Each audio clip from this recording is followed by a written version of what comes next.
We are back with Dr. Naomi Lane and Dr. Mikey Farmer answering your questions involving oral health. All right, here's a few questions. Dr. Farmer, this person says, I'm 55 years old. My teeth are in poor shape. I need dentures, but I'm reluctant to have all my teeth pulled because of the pain. How much does this usually cost? So the first thing I would say is that if you're having a lot of pain, it could be a sign of infection in your mouth. There's been a lot of studies that show that chronic infection can actually lead to a lot of other problems in our body, including heart disease. And there's even some studies now that are talking about correlation to dementia. And so it's important to see a dentist and have those areas evaluated. As far as cost goes, it's individual to each patient. So that depends a lot on if you have insurance, if you have Medicaid, if you have if you're just paying cash, or if you want to go to a place that has a sliding scale fee schedule. And so it really depends, and they're all individualized. The most important thing is to go see a dentist. I know we all have this fear of going, but once we're educated, once we see what's going on in there, we can really talk about your situation.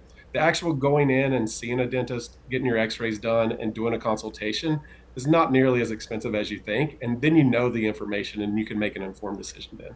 Okay. Dr. Lane, this person's asking, how often should you get your teeth checked? And let's answer that question for kids and adults. Great, great. Well, the answer is actually the same for both kids and adults. So I'm a pediatric dentist, and we recommend that we start the first visit at age 1, and that's so that we can, obviously a 1-year-old is not going to sit in the chair and have a traditional cleaning like you or I might have, but that way we can identify the eruption pattern, we can look at the oral tissues, we can make judgments on growth and development, and monitor any risk factors and really counsel parents on what to expect and how to take care of our teeth. And then as children and adults age, it's important that we continue to see a dentist every 6 months, so twice a year generally. And that's, again, for preventive reasons. The cleanings are very important, so we can get a deeper cleaning there, but then also the exams so that our dentists can make assessments to identify things that are at high risk early and to prevent more extensive needs or prevent any cavities forming, or if there are cavities, to treat them at a smaller stage before they cause any pain or a problem. Yeah, the worst thing is mouth pain for sure, like teeth pain. You just feel like you can't hold it, you can't do anything, you got to just get there. Right, debilitating. And our role as dentists is to try to help to prevent and to coach people so that we can identify things early before they come to that point. All right, Dr. Farmer, this person says, when I open my mouth, I see black spots inside some of my teeth. They're small, they don't hurt much, they say. What should I do? So absolutely, we want to see a dentist to have those evaluated. Those black spots could be cavities. And I hear this a lot, that it doesn't hurt, so I don't have any problems going on. Or people say, I haven't had a cavity in 20 years. And I say, when was your last dentist appointment? And they said 20 years ago. So, it's important that we don't wait on the pain to get to that point.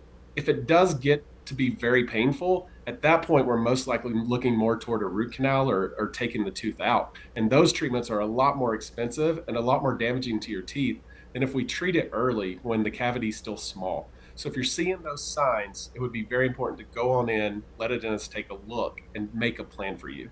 Okay. Dr. Lane, this person says, I had some pretty traumatic experiences as a kid right before I was supposed to brush my teeth before bed. Do you have any suggestions on how to get back into an oral care routine after a long period of not being able to do so? Right. That's a great question. A lot of it, start small steps. So we need to give ourselves grace. And if you've had a traumatic experience, it can be a lot to overcome that. So just trying your best to make small expectations and small steps daily to get into that habit and that routine. Sometimes people will have aversions to, say, a toothpaste flavor. And so even starting off by brushing with water alone or trying different toothpaste, that alone, that brushing to mechanically get your plaque off your teeth is just as important as using a toothpaste that has fluoride to add back the fluoride and the remineralizing agent to your teeth.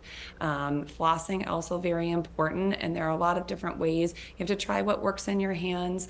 Sometimes our hands and dexterity can't work with the traditional string floss, so using the little floss picks and building that routine. And that's something that can be built into your routine throughout the day. If it's at nighttime, is the best time to do it, but a lot of people will end up keeping a few floss picks in their purse or in their middle console in their car, and anytime you do it where you are doing that oral hygiene is better than nothing at all, as you're reestablishing those good habits.